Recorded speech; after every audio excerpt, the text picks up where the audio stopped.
नमस्कार दोस्तों आज जिस स्टॉक की मैं चर्चा करने वाला हूं उसका नाम आपको आपकी स्क्रीन में दिख रहा होगा। नाम है आर काबेल। और इस स्टॉक में चर्चा करने की बहुत सारे रीजंस हैं। सबसे पहला, अगर आप देख रहे होंगे ना, 17%, जी हाँ 17% का क्रैश आज आपको देखने को मिल रहा है। प्लस ये गिरावट को आप ज़रा अगर ना थोड़ा बड़ा करेंगे तो आप पाएंगे ह्यूमंगस फॉल है ये। पिछले 5 सालों में अगर आप देखोगे, स्टॉक ऊपरी स्तरों से ऑलमोस्ट 50% टूट चुका है। ऊपरी स्तरों से कह रहा हूं, वरना अगर आप सिर्फ ये देखेंगे कि भाई ऊपरी स्तर कितना टूटा है, तो वो भी आप पाओगे कि भाई साहब 21.96%, ऑलमोस्ट 22% का यहां पर आपको क्रैश देखने को मिल रहा है। ओके, और आर काबेल को लेकर के मैं एक बार बात बता दूं, पिछले 3 से 4 महीनों में आप देखेंगे तो जो पोर्टफोलियो, जी हाँ, जो पोर्टफोलियो होता है ना, उसमें ही इसका नाम काफ़ी आया है। चाहे वो न्यू ईयर पिक में हो, प्लस चाहे वो दिवाली पिक में हो, ठीक है, प्लस जो आप कह सकते हैं, जो भी एनालिस्ट कुछ आप कह सकते हैं पोर्टफोलियो निकालते हैं, कहीं ना कहीं आपको इसका नाम टॉप 10 में ज़रूर मिलेगा। लेकिन ऐसा क्या हो गया है कि स्टॉक ने इतनी भयंकर गिरावट दिखाई? स्पेशली जो रिटेल इन्वेस्टर हैं वो इसमें बहुत बहुत ज़्यादा फंसे हुए हैं। और आज ऐसा क्या हुआ है कि जो स्टॉक अचानक से 17% टूटा। और देखिए, ये ऐसा स्टॉक नहीं है जो हर दिन इतना टूटता रहता है। हाँ, एक बेरिश फेज चल रहा है, बाजार में ओवरऑल करेक्शन का फेज है, तो गिरावट होना लाजमी है। लेकिन आज की खबर क्या है, इस पर चर्चा करेंगे, और फ्यूचर को लेकर क्या बात है इस स्टॉक में चर्चा करेंगे। तो यदि आप आर काबेल में निवेशित हैं या निवेश की सोच रहे हैं, यकीन मानिए ये वीडियो आपके बहुत बहुत काम आएगा दोस्तों, ठीक है। लेकिन आगे बढ़ने से पहले प्लीज़ चैनल को सब्सक्राइब ज़रूर किया कीजिए। आप अगर ऐसा करते हैं दोस्तों, चैनल की ग्रोथ होती है, बहुत मोटिवेशन मिलता है। इसलिए प्लीज़ चैनल को सब्सक्राइब करके वीडियो को लाइक ज़रूर किया कीजिएगा, और किसी अन्य स्टॉक में चर्चा कराना हो ज़रूर बताइएगा। तो देखिए अभी क्या चल रहा है आर काबेल में, तो टेक्निकली एक बात साफ है दोस्तों, अभी कुछ भी कहना गलत होगा। मैं यहाँ पे इसीलिए कोई भी ना लेवल्स की चर्चा नहीं करने वाला। रीज़न ये है दोस्तों, टेक्निकली स्टॉक बहुत ज़्यादा वीक हो चुका है। जिस दिन अगर एक दिन में अगर 17% आप टूट जाते हो, उसके बाद कुछ भी कह पाना टफ है। हाँ, एक चीज़ ज़रूर है, 900 से लेकर के 930 रुपये, ये एक ऐसा सपोर्ट है जो आपको देखना पड़ेगा कि आज बाजार बंद होते होते इसको बचाने में कामयाब रहता है। और कल जिस प्रकार की बातें होंगी, क्योंकि देखिए जो न्यूज़ निकल के आई ना, ये बहुत ज़्यादा मैं कहूँगा झटका देने वाली है। और गिरावट सिर्फ आर काबेल में नहीं, पॉली कैब में, केईसी इंटरनेशनल में, हर जगह अनप्रेसिडेंटेड हो रही है। रीज़न क्या है? रीज़न है आपके सामने ये सबसे simple, KEI industries, Polycab, Havells India, R Kabel share down up to 15% as UltraTech forays into wires and cable segment. जी हाँ, अल्ट्राटेक वायर और केबल सेगमेंट में एंटर कर रहा है, जिसके कारण जो बड़ी कंपनीज में गिरावट हो रही है। अब सबको याद आ रहा होगा एशियन पेंट्स का मूवमेंट, ठीक है, और जिस तरीके से बिरला ग्रुप इसमें एंटर किया है दोस्तों, पेंट इंडस्ट्री में, सबको ये लग रहा है कि जो बड़ी कंपनीज हैं उनमें बहुत झटके आने वाले हैं। और वैसे भी जो छोटी कंपनीज हैं मिड कैप, जैसे आर काबेल, उनको बहुत बड़ा झटका लगेगा। तो आगे पूरी क्या खबर है आप देखें। UltraTech and Aditya Birla group company propose to extend its presence, कहाँ पर? वायर और केबल सेगमेंट में। और कितना कैपिटल एक्सपेंडिचर कहा जा रहा है? 1800 करोड़। जी हाँ, 1800 करोड़ आने वाले 2 सालों में। अच्छा, मैं आपको एक चीज़ बता दूं, ये जब हम खबरें देखते हैं ना, तो आप एक चीज़ आपको समझनी पड़ेगी, कहीं ना कहीं in the next few years infra को लेकर के सरकार और ज़्यादा आप कह सकते हैं और ज़्यादा एग्रेसिव होने वाली है। और यही कारण है कि कंपनी ये सोच रही है कि भाई साहब, ये जो आने वाला बूम है, हम भी इसमें पार्टिसिपेट करें, ठीक है। और आप देखें स्टॉक लिस्ट दिख रही होगी, केईआई लगभग 20, पॉलीकैब 17%, हैवेल्स 5.74%, और आर काबेल मैंने आपको ऑलरेडी दिखाया हुआ है, ठीक है। तो ये गिरावट बहुत बहुत ज़्यादा खराब है। और यहाँ पे कंपनी ये कह रही हैं कि वो लेवरेज लेंगी जिनका जो एक्सटेंसिव मैन्युफैक्चरिंग एक्सपर्टीज़ है और कनेक्शन है एंड कस्टमर के साथ, कि भाई साहब हम हाई क्वालिटी वायर केबल देते हैं। The plant will be establish near Bharuch, Gujarat में, और दिसंबर 26 तक ये कमीशन भी हो जाएगा। यानी कि कंपनी गुजरात में आप कह सकते हैं एक प्लांट लगाएगी। और कंपनी क्या एम कर रही है कि जो लगातार डिमांड बढ़ती जा रही है ना वायर और केबल्स की तमाम सेक्टर्स में, चाहे रेजिडेंशियल हो गया, कमर्शियल हो गया, इंडस्ट्रियल हो गया और इंफ्रा एप्लीकेशन, वहाँ पर करेगी। आप देखें तो वायर और जो केबल इंडस्ट्री है उसमें जो रेवेन्यू कंपाउंड एनुअल ग्रोथ है वो 13% की रही है 18 से 19 और फाइनेंशियल ईयर 24 में। और with the migration from the unorganise to organise market ये बहुत ज़्यादा मजबूत दिख रहा है, ठीक है। और कुमार मंगलम बिरला भी इसको लेकर के बहुत ज़्यादा एक्साइटेड है।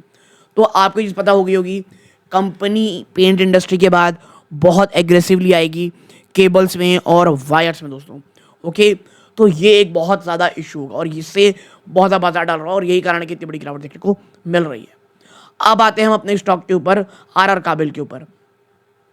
देखिए आरआर काबिल को अगर आप देखोगे तो स्टॉक 1903 का हाई लगाया था और ये 11:30 समय 11:30 बजे मैंने इसको सर्च किया तब का समय है, बट मैं ये वीडियो लगभग 2 बजे आसपास रिकॉर्ड कर रहा हूँ। स्टॉक की पी 42 है, ठीक है। जबकि इंडस्ट्री की पी अगर आप देखोगे 1 मिनट, जबकि इंडस्ट्री की पी कितनी है 27। यानी एक बात श्योर है, इंडस्ट्री की पी से ही अभी भी काफ़ी महंगा है। और जब आप इतने महंगे रहते हो ना और इस प्रकार की खबर आती है तो वही क्रैश होता है। आरओसी आरओई मैं कहूँगा ठीक है, ठीक है। Price to book value expensive है, ठीक है, बहुत एक्सपेंसिव है। फेस वैल्यू 5 की है, ओके। पेट्रोस्की स्कोर 8 है, बहुत शानदार है। लेकिन देखिए जब आप इतने एक्सपेंसिव वैल्यूएशन में ट्रेड करते हो, जब आप इतने हाई करते हो और बाजार में इतना भयंकर क्रैश आता है, तो वही होता है जो आरआर काबिल के साथ हो रहा है, एक सेक्युलर गिरावट। वरना फंडामेंटली स्टॉक बहुत अच्छा है, 61.8% की प्रमोटर की होल्डिंग है, कोई प्लेज परसेंट नहीं है। आप कह सकते हैं डेट टू इक्विटी 0.24 यानी कैश रिच कंपनी है। प्रॉब्लम यहाँ पे यही है, वैल्यूएशन हाई है, कॉम्पिटिटर लगातार बढ़ते दिखाई दे रहे हैं और वो भी बिरला कंपनी जैसा कंपटीशन जब आ रहा है आपके सामने, आप इसी प्रकार परेशान होते हो। आप देखें 1995 में बनी कंपनी आरआर काबिल, ये कंज्यूमर इलेक्ट्रिक प्रोडक्ट देती है जो रेजिडेंशियल, कमर्शियल, इंडस्ट्रियल और इंफ्रास्ट्रक्चर पर्पस के लिए और काम की जाती है। और इन 2 मेजर सेगमेंट हैं जिसमें वायर और केबल आते हैं, जिसमें साथ साथ house wires, industrial wire, power cable, special cable और एफएमईजी जैसे फास्ट मूविंग इलेक्ट्रिक गुड्स, जिसमें फैन, पंखे आते हैं, लाइट आती, स्विच होती हैं, अन्य एप्लीकेशन आते हैं, ओके। तो ये चीज़ें हैं। प्लस जब इनके क्वार्टरली नंबर्स देखते हैं, देखिए क्वार्टरली नंबर्स में अगर आप जाओगे आप पाओगे ईयर ऑन ईयर बेसिस पे कंपनी ने 1634 करोड़ से जंप लेते हुए कितना 1784 का जंप दिखाया है। क्वार्टर ऑन क्वार्टर यहाँ पे गिरावट हुई है, नो डाउट। आपका जो नेट प्रॉफिट है वो 71 करोड़ रुपए था, जो एक साल बाद ना घट करके 68 लाख हो गया। अब आप मुझे बताइए, जब आप इस प्रकार के नंबर शो करते हैं, ठीक है, और आपका पी इतना हाई रहता है ईयर ऑन ईयर बेसिस पे, तो वही होता है जो स्टॉक में हो रही है, वापस से गिरावट। और जहां एक साल पहले 6 रुपये 29 पैसे की ईपीएस थी, वो घट करके मात्र 6 रुपये रह जाती है। और हमको इसे ईयर ऑन ईयर देखना, याद रखिएगा, ओके। यानी कि आपकी पी हाई है और आप इस प्रकार के नंबर दोगे, गिरावट होगी। प्लस बाजार अलग से गिर रहा है। आप देखें अच्छी चीज़ क्या है, रिजर्व ऑलमोस्ट 2000 करोड़ का रिजर्व है, ठीक है। और कर्जा कितना है 474 करोड़ रुपीस। ना अगर हम आगे चलेंगे आप देखेंगे कंपनी का जो शेयर होल्डिंग पैटर्न है दिसंबर में, जैसा मैंने कहा प्रमोटर ने थोड़ा बहुत बढ़ाई आई है, देखिए यहाँ पे सेल किया था फिर वापस से थोड़ा बढ़ा लिया, ठीक है। एफआईआईज ने अपनी होल्डिंग बढ़ाई है 7.35 से बढ़ाकर 7.83 सितंबर में। डीआईए ऑलमोस्ट सेम है। पब्लिक ने अपना माल बेचा है दोस्तों, और अच्छा हुआ बेचा है क्योंकि उसके बाद भयानक क्रैश देखने को मिल रहा है। अगर हम बात करें ना कंपनी के प्रोस्पेक्टस से, तो देखिए यहाँ पे साफ साफ नोट है, हमने जैसे वहाँ बात कर ही ली है किस प्रकार की कंपनी काम कर रही है, रिजल्ट कैसे आए हैं। हमको देखना है सबसे पहला एक्सपोर्ट मार्केट। एक्सपोर्ट रेवेन्यू में ना 11% का जंप है ईयर ऑन ईयर Q3 में, जबकि फाइनेंशियल 25 चैलेंजेस के साथ आया था। कंपनी सिक्योर एफर्ट लगा रही है कि भाई साहब वो सिक्योर कर सके नए सर्टिफिकेशन को, ताकि ग्लोबल मार्केट में उनकी जो पोजीशन है वो मजबूत हो और फ्यूचर अपॉर्चुनिटीज़ को लेकर के रेडी रहे।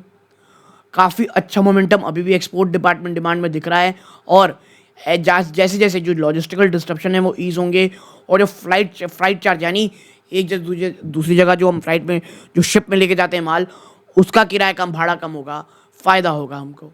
इसके साथ साथ अगर आप ये चलो और आप देखो कि चैलेंजेस और हेडविंड्स कैसे, तो देखिए सबसे बड़ा वो कंपनियों के लिए चैलेंज होता है जो भी केबल वायर और एफएमईजी में है, वो है कमोडिटी प्राइस में जो लगातार वॉलेटिलिटी है। देखिए कॉपर का जो प्राइस है ना वो बहुत ज़्यादा इम्पैक्ट करता है किस चीज़ में, मार्जिन में, ठीक है।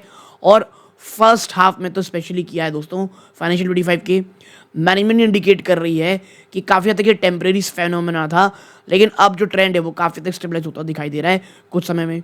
इसके साथ ही साथ एक और जो बड़ा चीज़ आपको ध्यान में रखना है, क्या, जियोपॉलिटिकल फैक्टर, वहाँ पे ही क्या हो रहा है। तो देखिए जो रेड सी क्राइसिस, जो लगातार हौती रिबेल्स वहाँ से फायर करते थे, वो एक्सपोर्ट डायनामिक को बगा लगातार अफेक्ट करते थे, और जो एक दो इम्प्रूवमेंट देखने को मिल रही है रिसेंट मंथ में, ये काफ़ी अच्छा था, ठीक है। इसके साथ साथ अगर आप देखोगे तो ब्रांड और मार्केट पोजीशन क्वालिटी में लगातार मेंटेन किया जा रहा है, ब्रांड मजबूत किया जा रहा है दोस्तों वायर मार्केट में, और B2C ओरिएंटेड काम किया जा रहा है, यानी बिजनेस टू कंज्यूमर, ठीक है। अब इन्वेस्टमेंट क्या की जा रही है लॉन्ग टर्म को लेकर के, तो यहाँ पे कंपनी कहती है कि भाई साहब हम जो है ना, मैनेजमेंट बहुत ज़्यादा ऑप्टिमिस्टिक है कि डिमांड काफ़ी हद तक सस्टेन्ड है, केबल ड्रिवन बाय, क्योंकि भाई साहब इंफ्रास्ट्रक्चर, गवर्नमेंट इंफ्रास्ट्रक्चर बहुत ध्यान दे रही है इन्वेस्टमेंट में, और रिन्यूएबल एनर्जी इनिशिएटिव चल रहा है। अरे भाई आप अगर सोलर पैनल भी लगा रहे हो तो उसको कनेक्ट तो वायर से ही कर रहे हो ना, केबल के थ्रू कर रहे हो चीज़ों में।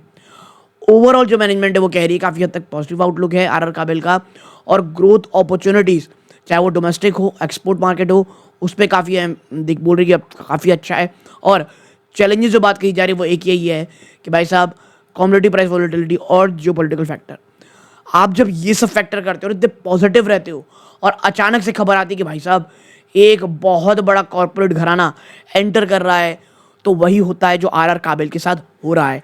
और मैं इसीलिए कहूँगा अभी थोड़ा शांत रहें, कोशिश करें अगर थोड़ा ऊपर ही लेना पड़ जाए तभी लेने की कोशिश करें, क्योंकि ये गिरावट कहाँ जाकर के रुकेगी ना, ये कोई नहीं जानता दोस्तों। ओके, तो एक बहुत ही छोटी सी एनालिसिस आरआर काबेल को लेकर के आप सामने शेयर करनी थी, ठीक है। रीज़न क्या इतनी बड़ी गिरावट का। अगर आपको ये वीडियो अच्छा लगा हो प्लीज़ वीडियो को लाइक करके चैनल सब्सक्राइब जरूर कीजिएगा। ये वीडियो का अंत है। जय हिंद।